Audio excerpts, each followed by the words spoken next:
10 États américains au bord du gouffre, 12 milliards de dollars déjà envolés. Tourisme, en baisse de 42%, transport routier, en baisse de 37%. Et pourtant, aucun gros titre. Le Canada a discrètement adopté 7 nouvelles lois. Pas de conférences de presse, pas de sanctions, juste des documents. Et les conséquences sont écrasantes. Ce n'est pas de la diplomatie, c'est un désengagement stratégique.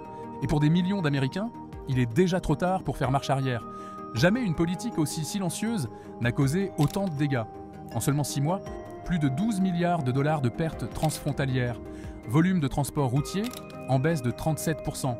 Des dizaines de milliers d'emplois liés au tourisme envolés. Tout cela à cause de 7 nouvelles lois adoptées à Ottawa, chacune ciblant des artères économiques américaines.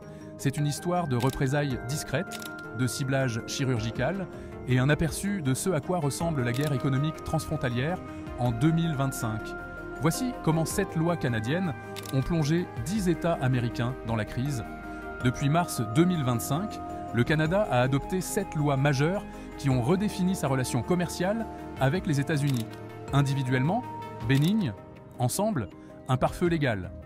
Première taxe sur les plateformes numériques, taxe de 3% sur les revenus générés par les entreprises technologiques étrangères au Canada, impact direct sur Google, Meta, Netflix, etc. Crée aussi des coûts de conformité pour les entreprises américaines traitant des données canadiennes.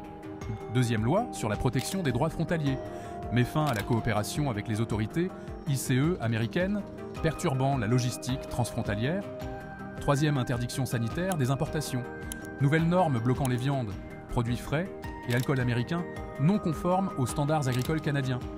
Quatrième loi sur les licences d'exportation d'énergie. Permis désormais requis pour les exportations d'énergie vers les États-Unis, surtout pour l'hydroélectricité et le gaz naturel. Cinquième loi sur la désignation de sécurité des voyages. Avertissements officiels concernant les risques pour les voyageurs canadiens dans certains États américains. Impact réel sur l'assurance, les délais aux frontières et le tourisme. Sixième, bouclier, tourisme and médias.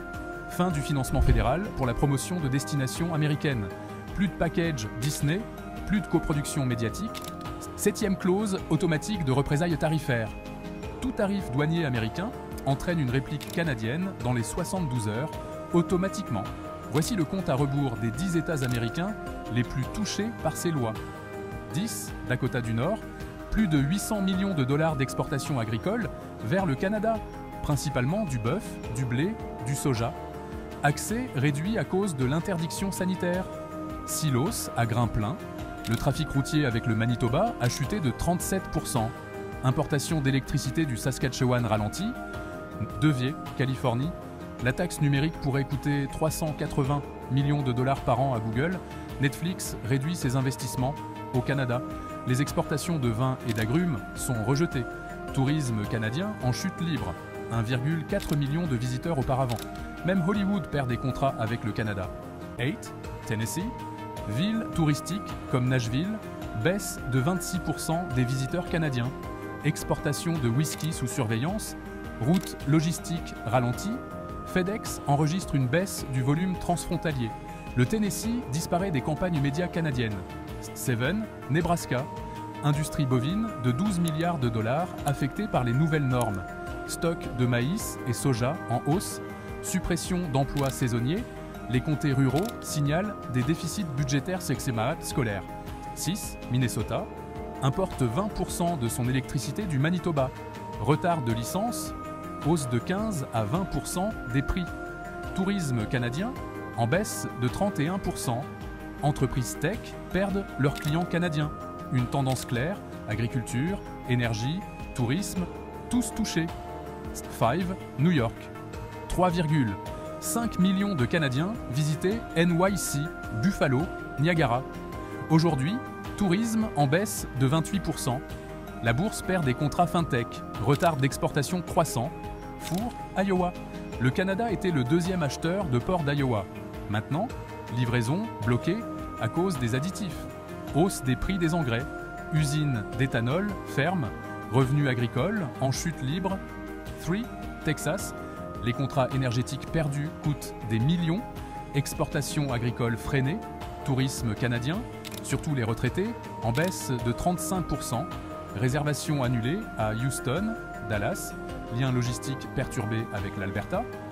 Tout, Michigan, pont vers le Canada, aujourd'hui frappé de plein fouet, clause tarifaire automatique, affecte pièces auto, aluminium, machines, contrats en chute, tourisme en baisse de 40%, même les pommes du Michigan sont bloquées. 1. Floride, autrefois une mine d'or de 6,6 milliards de dollars grâce aux retraités canadiens. Maintenant, les assureurs refusent de couvrir les Canadiens.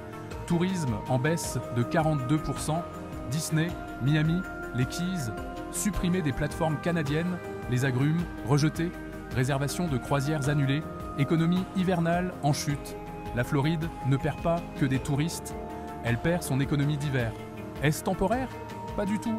Les lois canadiennes marquent un virage structurel vers souveraineté numérique, sécurité alimentaire, prise de distance politique. Et ce n'est pas juste le Canada. L'Australie, l'Allemagne et le Royaume-Uni préparent des lois similaires. Pendant ce temps, les États-Unis gardent le silence. Des gouverneurs s'agitent, Washington dort. Avec les élections de 2026 en ligne de mire, rien ne changera vite. Et si ces lois restent, elles resteront.